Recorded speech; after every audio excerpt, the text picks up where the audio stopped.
Hi guys, welcome to another episode of the Real Football Talk. I have Hivzo and Adil with me. We'll be discussing England going to the final, and winning against Denmark after extra time. Hivzo, what did you make of the game? Amazing result. I mean, I don't think we could have asked for a game where the level of passion in players and the fans could have been displayed any more than it was. There's a difference in that even though the result was amazing, I'm not sure the performance was entirely. And I think that's probably the most important thing to take away from tonight. Obviously, people will be celebrating, rightly so. I mean, England haven't been, in a final for a very long time, and it's not something that happens often. But yeah, I think great result, fortunate as well. It seems as if it's one of those tournaments where things are aligning in the right way, things are going right for the team, for Southgate, for the country. Was the performance the best possible performance? Probably not. But I think the most important thing, and something that this England team or any England team has needed over the last few decades, is knowing how to get wins and knowing how to get results. I think they've done that now. So I think great result. I think we're right to celebrate. The most important thing now is reflecting on the performance where there were weaker areas of today's game, because there were moments where, there were chances where if we don't take those kinds of chances against a team like Italy, they will punish us and we won't come out a winner in the final. I agree with what you said. It's just about getting through the semi-final, isn't it? It's a big stumbling block as it is. So just England getting through this hurdle was big enough. Adi, what did you make of England and Denmark? Denmark, really. I mean, they gave it their all, Denmark, and what a goal from Dansgaard. Yeah. No, I'll be honest. I actually thought England played so really well. So I don't know. Performance-wise, I actually thought they were really good.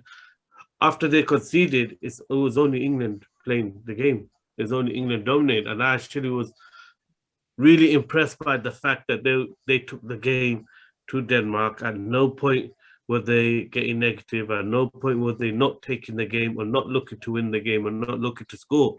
So for me, from a performance point of view, I was actually very impressed, because semi-finals are normally cagey games, and I was hoping England don't play a cagey game, and they didn't.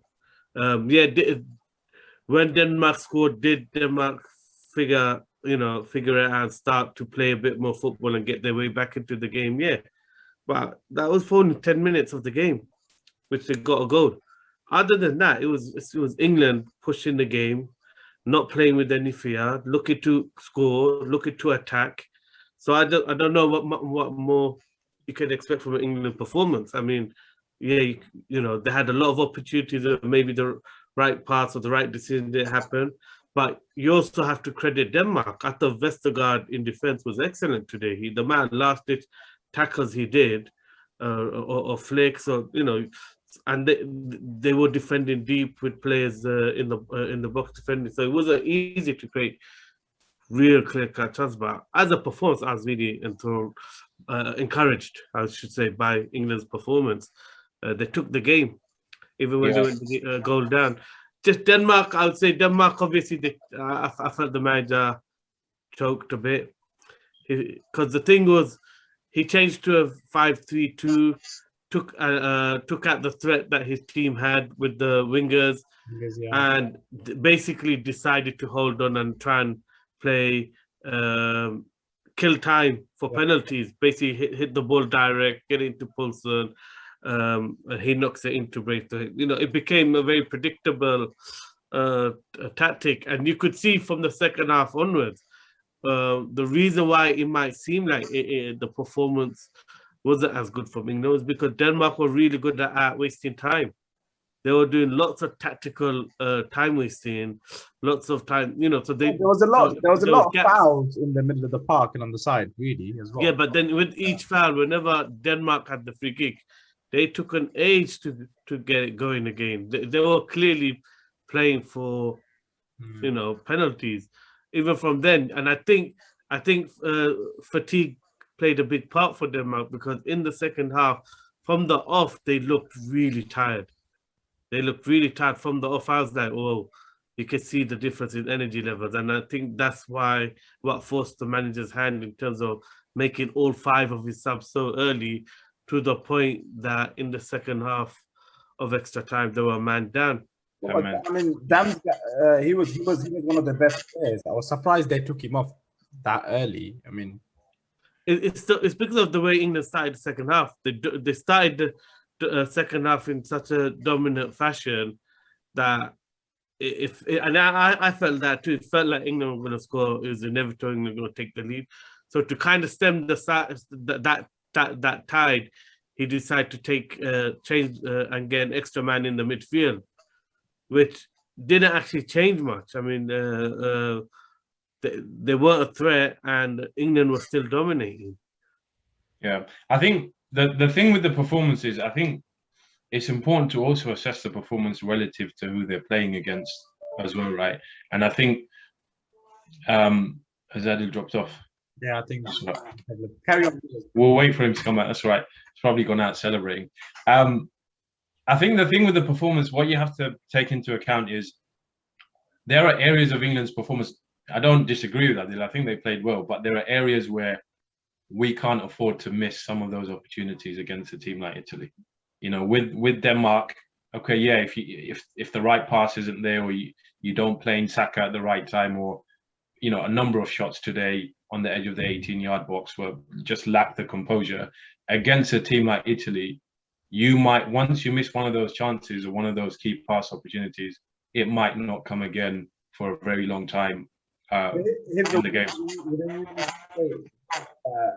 The pace that we have in like the wingers in England, it's frightening. Yeah, we will terrorize that back line, because that back line in Italy hasn't got that pace. So yeah, we will. Yeah, if Kane drops in deep like he does and he plays it through to Sterling or Saka or whoever's playing, it's going to cause them issues anyways.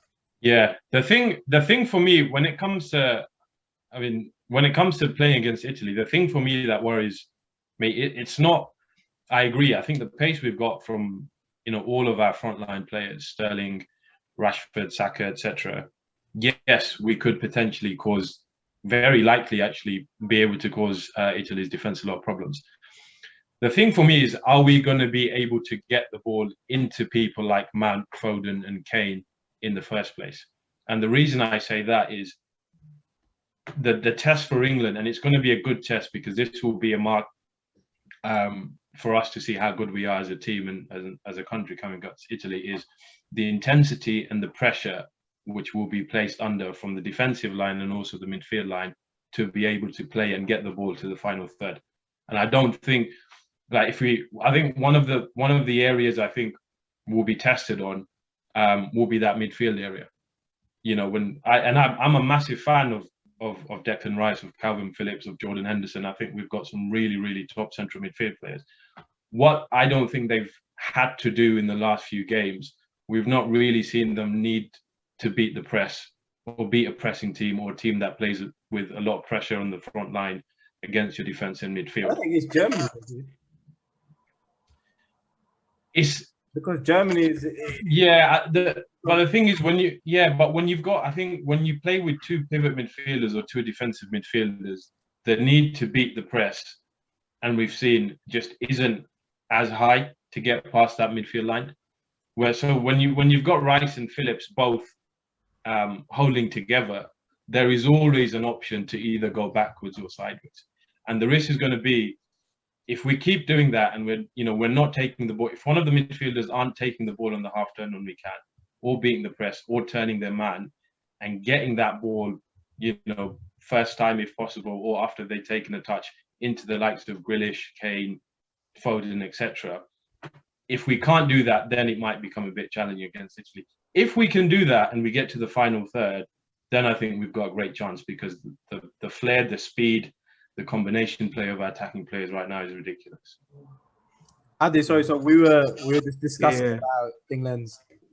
Well, I was going to say, just to bring it back, I actually don't think Denmark is a weak team. Personally, we look at their stats.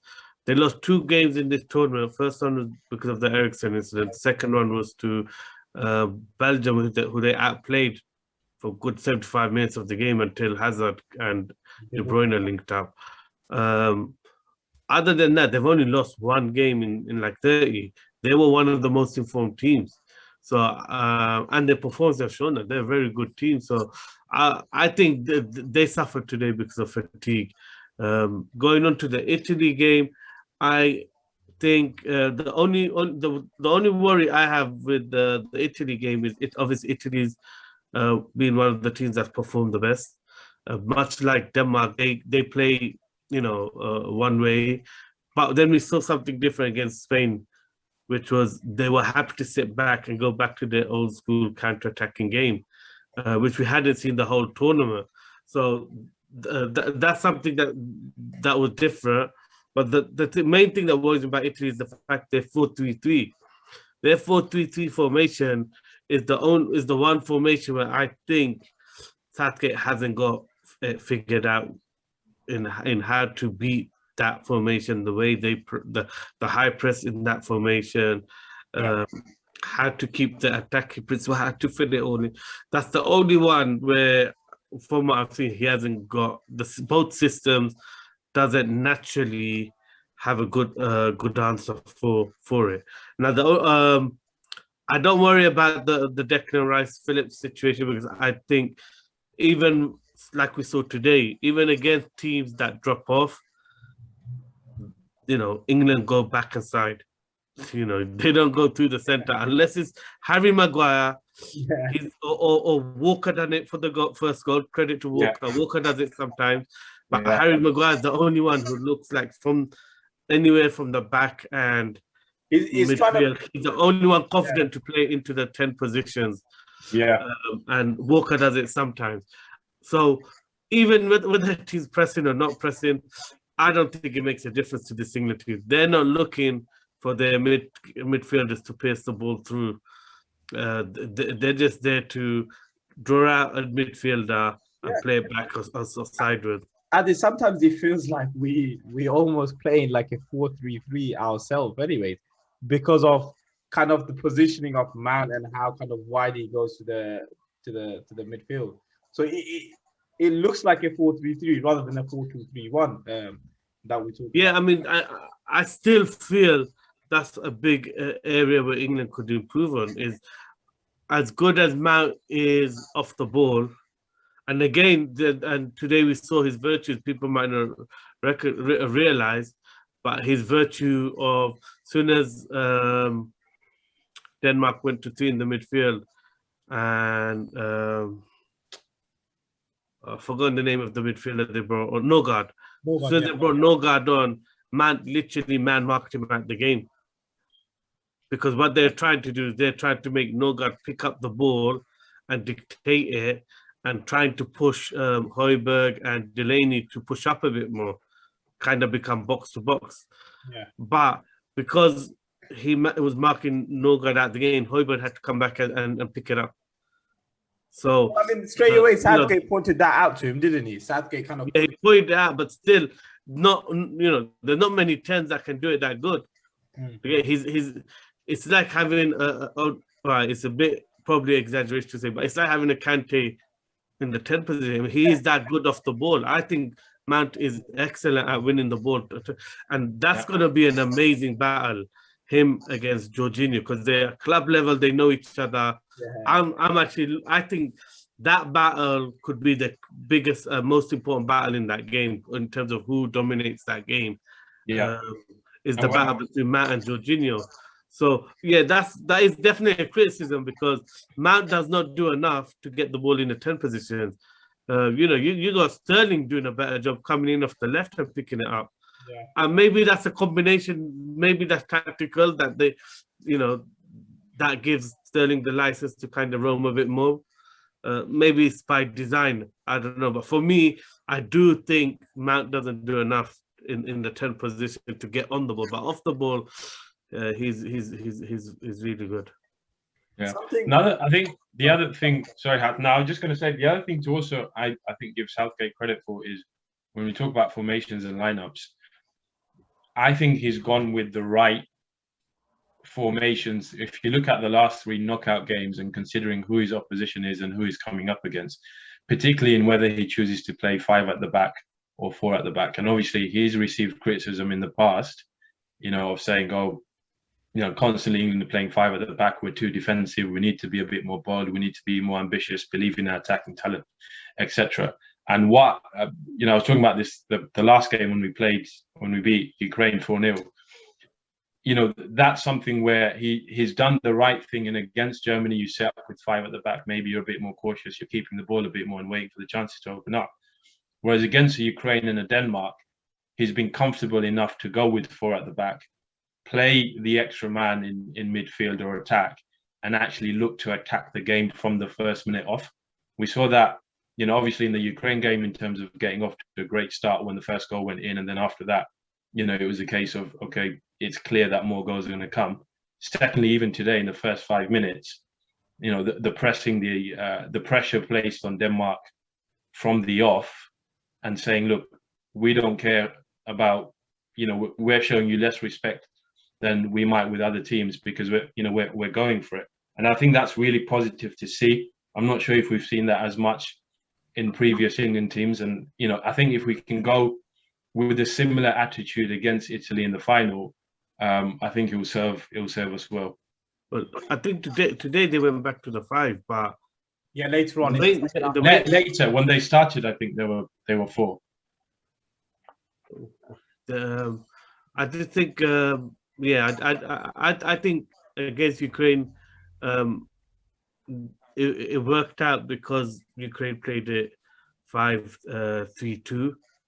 If they went to a 5-2-3, that would have been a bit more interesting and that's why I think the Italy formation, the 4-3-3, is the one formation that is going to put potentially Southgate in a dilemma because it is forcing his fullbacks to pick up a man. And I think that no team has actually in their formation forced England to do, because right now the width comes from the fullbacks. A lot of the play comes from the full because we go back and sideways.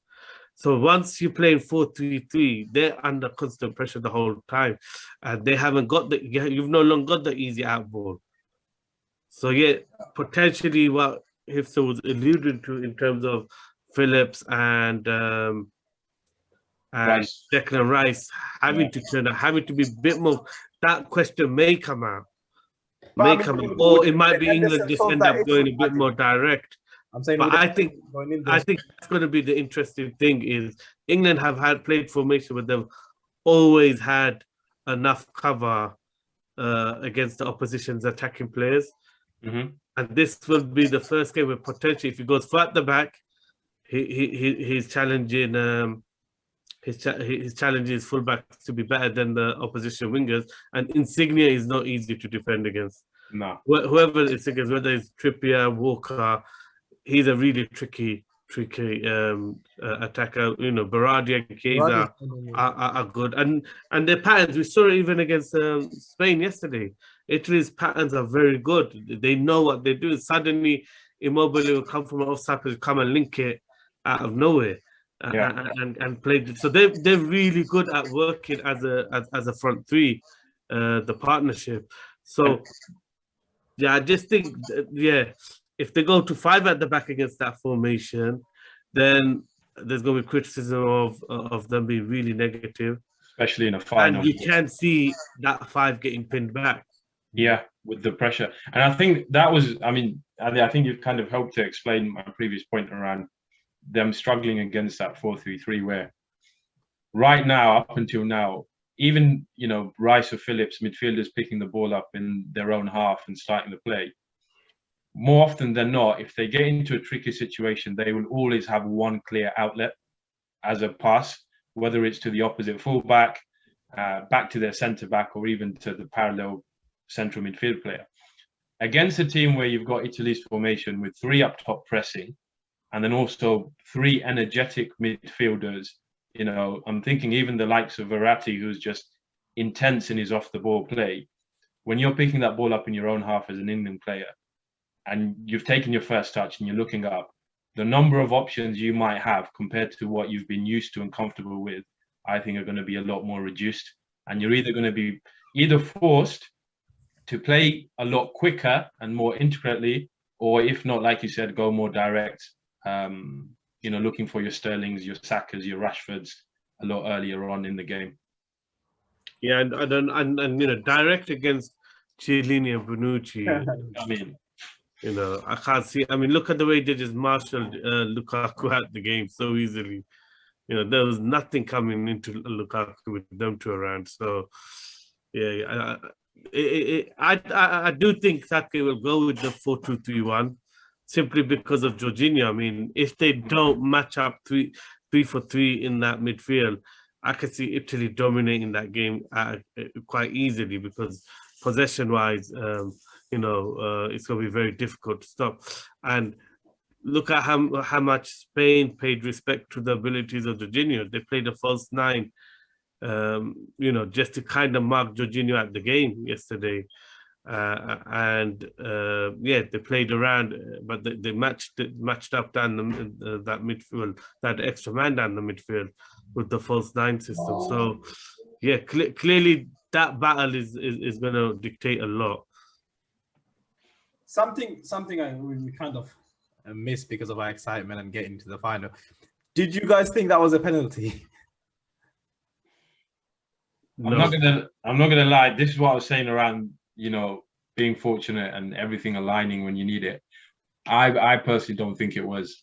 Yeah. All I would say is every single pundit, every single journalist has now got to back VAR. You know why? Because VAR is useless, and it worked to England's advantage that it's useless. So instead of complaining about it, actually be happy that it's useless, because that's never a penalty. I'm sorry. And if that was a Premiership game, I think that penalty overturned. It would. I know that you couldn't even see a touch. Barely, you know, he was falling before any touch happened anyway. So, yeah. I don't. The penalty wasn't great either, was it? But then he still got the rebound. So we're not complaining, but still, is it? We're not complaining at all. It's a semi-final. It's a semi-final of the European Championship, and it's, I mean, it's one on a. It is a bit ironic. It is a bit ironic for all the complaining about VAR, really.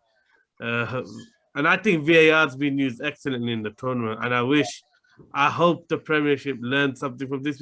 And the strange thing is, the games where it was the England officials and you know, one of the England officials doing the VAR was the only games that actually frustrated me, because they took so long to decide anything, and some of the time they decided the wrong thing.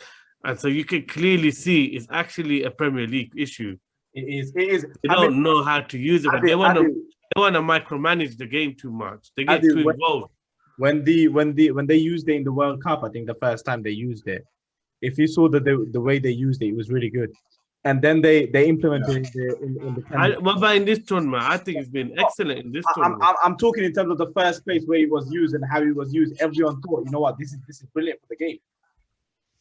Yeah, I think even in this tournament, it's been excellent. It has. Other than the games where the English officials doing the VAR, so it's a Premier League issue as far as I'm concerned. This was a big decision. I think obviously they got wrong.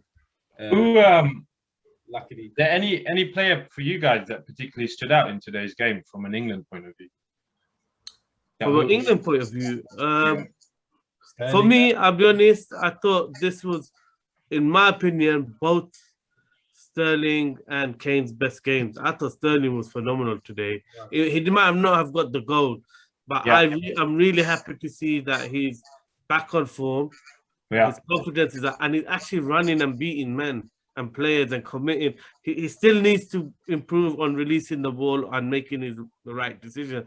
But I like the fact that he wanted to be the man today. He wanted to. He's always looked to take his man when he knew he had someone on the back foot. He was going for the kill, and I loved it.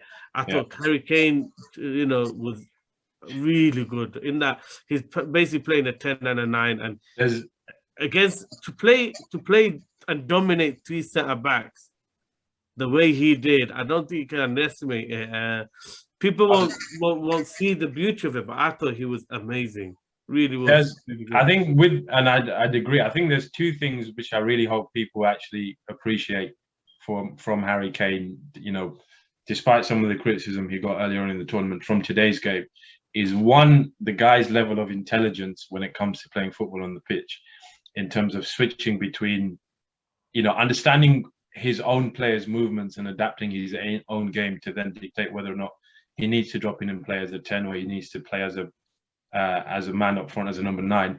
But also, secondly, his passing ability, I thought was great. Not just for the first goal in terms of playing in Saka, but there are a number of other passes I saw throughout this game where the accuracy, the preciseness, the weight, incredible. Even when he was holding up that ball and bringing players into the team, two men on him, 100%. One player I thought, so I think I agree with those guys. I thought Kyle Walker had a really good game today. Defensively sound, every single recovery run he was able to make, dealt with the pressure at the back when he was pressed in. That's why I actually still think, even though it's not on the format, I still think England effectively played at the back in the first half. Kyle Walker played as a third centre back. As a sweeper, He played as a sweeper the whole first half. And even they effectively didn't play with they made Saka do the whole of that side, which he can do. But that's why I still think that's something they didn't really play far at the back in that first half. That's how much Kyle Walker was tucked in, and he didn't even look to pick it up much out wide. But he was a bit dodgy last game, and the thing is, that's when you have to worry. Is always when he's asked to defend. He's a bit like Pickford, where you always think in the decision making there might be something where he'll switch off. But he's been one of England's best players in the whole tournament, I think. There's been a lot of time, Adi, where he's kind of covered for John Stones or whether it was Mings, because we caught out quite a few times with that long ball, and it's been Kyle Walker and his speed that kind of saved us. I'll be honest, I actually think Stones has got away with a lot this year. He ball watches a lot and never tracks his man. And he's got away with a lot this year because of Walker or the final ball being a bit too long, someone else getting back, and and you think about it, it's a common theme. That third man run, ball in behind, is the only thing that's caught England out in quite a few games. They got caught out with who did they play in the third game? Czech Republic a couple of times. They got caught out with even against Germany a couple of times, where if the foul was in the box, there'd be penalties, but they just managed to do the foul outside of the box.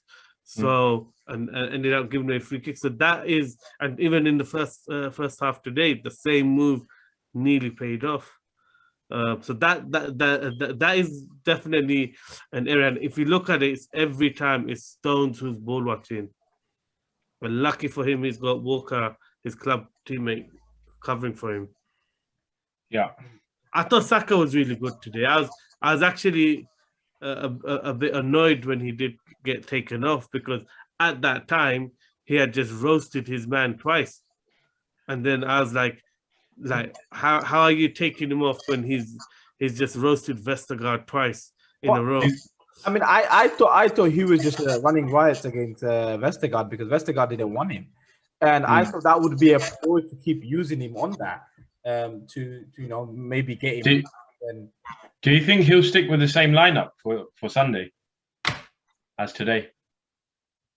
Yes, on the basis of the performance, I think he should. Yeah, I think he will. Simply because from the fullbacks that Italy have, they like to push up more with the left back. So whether it's Spinazzola or Emerson, well, obviously it's going to be Emerson. Spinazzola's out.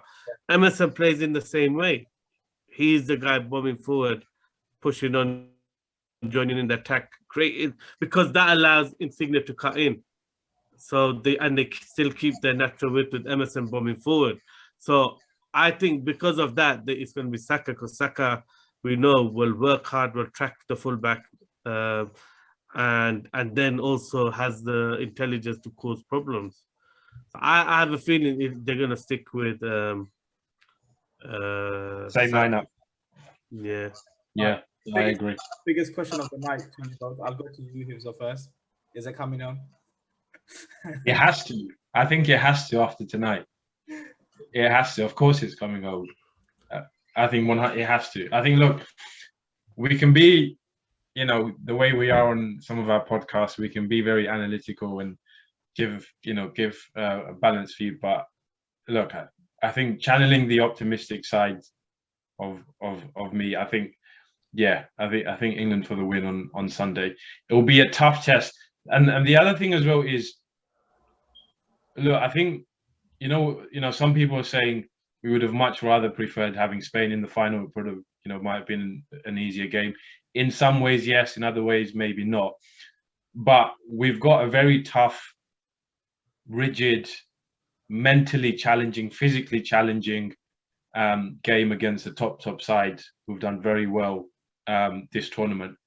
Winning that in itself will also be an achievement to show how far this England team has come, how good the setup and the unit is, how well Southgate's managed the entire team, his decision making, the tactics he's deployed throughout. So if we can do that, I think it's not just a final; it's also showing how far we've come as a national football team over the past few years. So yeah, it is coming home. In short, Matthew, this the first game I can't say confidently, because we've spoken on the show and privately. Anyway, every game I've been 100% convinced that England are going to win it, and there's been no doubt. From the beginning of the tournament, I always had a doubt about if they play Italy and the way they play the system, that's the only time I'm not sure. So when you look at the matchups, this is the hardest game for England. Yeah, I think obviously the hope is the pull of it being at Wembley, a home final, looking at the way they were overawed by the occasion and the pressure of playing at home today. The hope is that extra, the 12th man will be the difference. But I'm glad it's Italy, because I do think Italy have been the next best. Well, firstly, I think they've been the best team in the tournament. Yeah. And the other thing is, if it was Spain, I think it would have been a lot more one-sided as a game. So it's going to be a more fun and interesting final because it's Italy, because I can see England also doing enough to keep enough possession to think. That was so impressive. The way Spain literally pinned Italy back for long periods. So just imagine them doing that to England. It would have been quite a one-sided game in terms of possession. So I'm glad it's Italy. I'm hoping the home, but yeah, I do think it's going to be the toughest game. So I'm kind of just saying I'm hoping to win. It's coming home. That's all I'm going to say. Thank you both for coming on tonight. And guys, thank you for watching. And yeah, do keep an eye out for our final podcast. And yeah, it's coming on, guys. Thank you for watching.